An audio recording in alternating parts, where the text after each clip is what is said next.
un moment ou une autre de l'interview, cette phrase se produira nécessairement dans la bouche de Julien Cernobori. L'affaire Thierry Paulin, vous dit-il? Il a tué de vieilles dames dans les années 1980. Cette affaire est la base de son enquête fluviale, a commencé en 2019 et qui pourrait bien, selon son propre dicton, dernier toute sa vie. Le 26 mars, il diffusera le 100e épisode de son podcast bimontré, Cerno, l'anti-investigation, qui compte 4 millions d'écoutes et 30 000 auditeurs fidèles. L'affaire est cependant terminée depuis l'arrestation de Thierry Paulin en décembre 1987. Le criminel a reconnu 21 meurtres mais sa mort, du sida en 1989, a empêché la détention de son procès. Cerno essaie de répondre aux mystères exceptionnels qui étaient les victimes. Pourquoi les meurtriers ont-ils été tués? Au cours des premiers assassinats, Paulin n'était pas le seul point de arrondissement de Paris.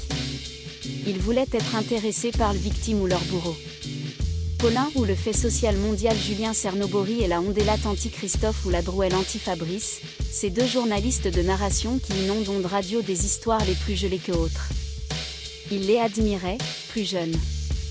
Nous considérons souvent ce vulgaire, pour être intéressés par divers faits, mais ils en disent beaucoup sur la société dans laquelle nous vivons. Même ceux des chats Montmartre et aussi près que possible de l'eau des charts Pajol Street.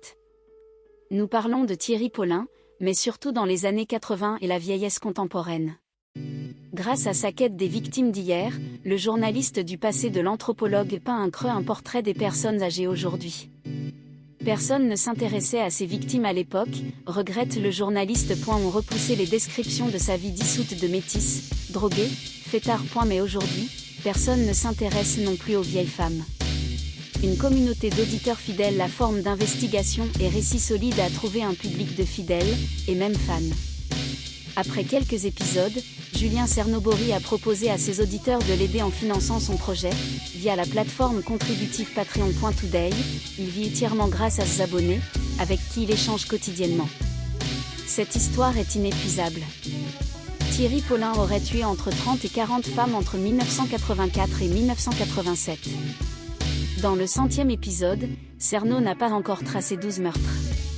Il reste 20 ou 30 sur lesquels enquêter. Un peu de roman graphique est prévu, et peut-être aussi une série cinématographique. Jean-Thierry Mathurin, l'inspirant de ce travail, n'est pas mort. Il vit quelque part en France, dans une maison en ruine. Julien Cernobori ne sait pas encore s'il le rencontrera, s'il veut lui parler. Il a servi sa phrase, il se bat probablement pour faire autre chose de sa vie. Je ne sais pas si vous devez remuer tout cela, le ramener. Peut-être qu'il a avant tout peur de se mettre dans l'empathie avec le meurtrier. Trouvez tous les épisodes de Cerno.